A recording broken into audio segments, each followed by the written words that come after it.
What's going on, everybody? I'm Off the Mic Sports Network here, another edition of Off the Top Rope.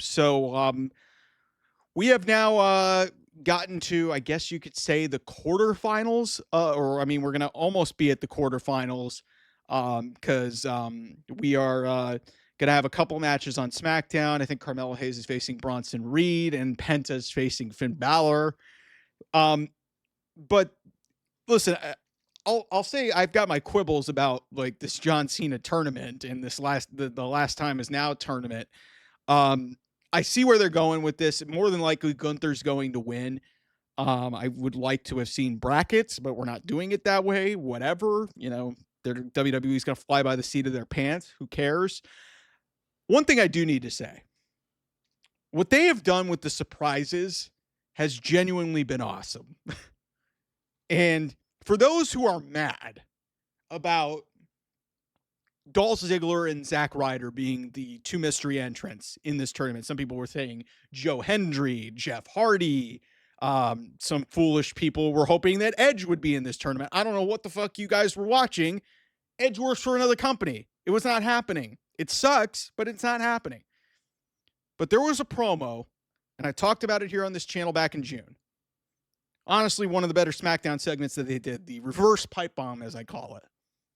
John Cena said three names.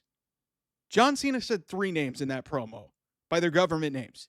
He said Claudio Castagnoli, Cesaro, Nick Nemeth, Matt Cardona.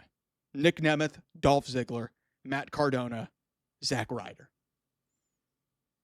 John Cena, whether it was intended or not, told you back in June that Nick Nemeth, Dolph Ziggler, and Matt Cardona, Zack Ryder were going to factor in on this retirement tour. Now, whether this was intended or not, or WWE just kind of fell into a trap with this final tournament, whatever they were going to do, it still played into everything fucking beautifully. And I give them credit for executing this. And anybody who's mad, listen, I know there were some people who were mad that Dolph Ziggler didn't beat Solo Sikoa in Madison Square Garden in his, first round match of the last time is now tournament. I don't know what you guys wanted here.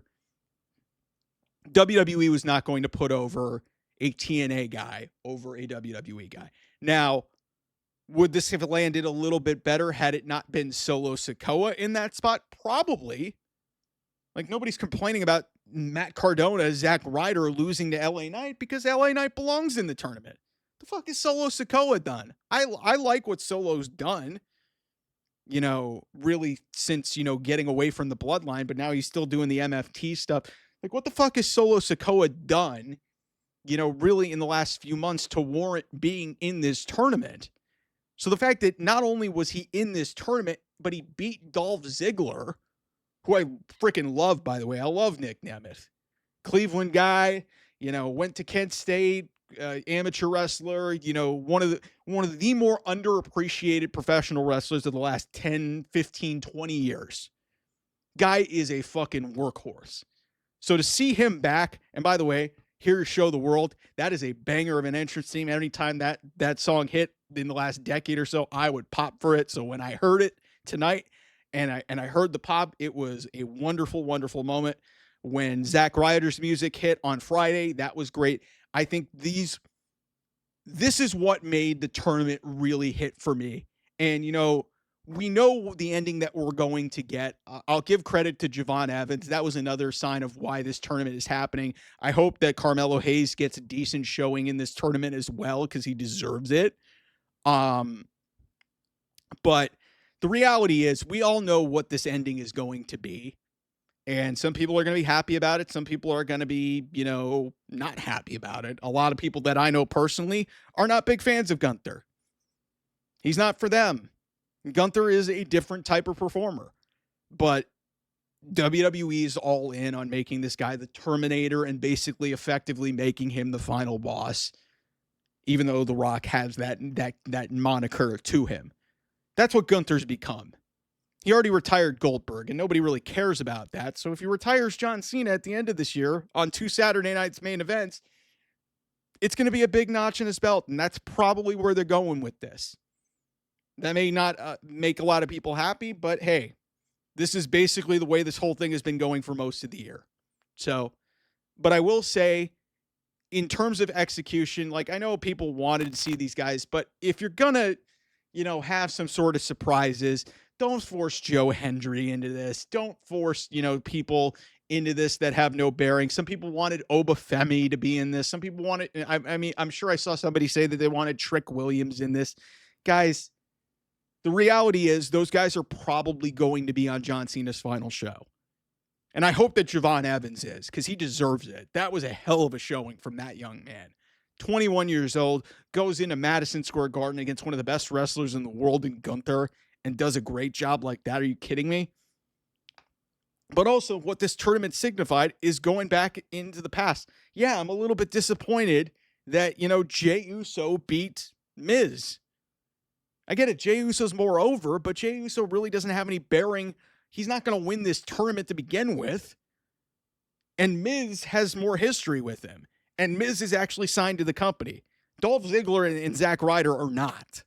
So those were one-offs, and those were fine ideas. Zack Ryder being from New York, that clearly meant something from him. And, Nick Nemeth, Dolph Ziggler, that's what's crazy about that pop, that return pop. That's only the second biggest pop that he's ever gotten in his career. Because if you guys remember, night after WrestleMania 29, which, God, 15 years ago? When he cashed in Money in the Bank on Alberto Del Rio, and looking back on that was probably a good moment for a lot of different reasons, because Alberto Del Rio is not a great person. But yeah, I'm over the moon for Nick, man. Like I love that guy. Like and it would have been nice to see him maybe win something, but the reality is he doesn't work there. They weren't going to put over a guy on over one of their top guys. Or not one of the top guys. They weren't going to put a TNA guy over a WWE guy, whether it was Solo Sikoa or whoever. They weren't going to do that. The big issue was that Solo was in this tournament. But I will say that at least in the early stages of this, I like what they've been doing with this last time is now a tournament. And, bringing in surprises, having younger talent be able to get showcased like they have. And, like I said, some people are going to be mad that, Obafemi could have been in there. I'm a little bit disappointed that Braun Breaker, but Braun Breaker's doing another story. That being said, what the heck is Bronson Reed doing in this if he's not going to win the tournament? So maybe Bronson Reed does win the tournament. That might make some sense, but I thought Braun Breaker could have used the bump a little bit too. That's, if I'm making some quibbles about this, that's it. But what they did specifically on Monday night, with Dolph Ziggler returning and then obviously the Gunther and Javon Evans match, that's what this tournament was supposed to be about. And, it's made this last phase of John Cena's career at least a little bit interesting. That being said, we're going to get the predictable outcome. I'd be surprised if Gunther was not facing John Cena at Saturday night's main event in December in Washington, D.C. So anyway, thanks so much, everybody, for watching. I'll see you guys soon. Bye-bye.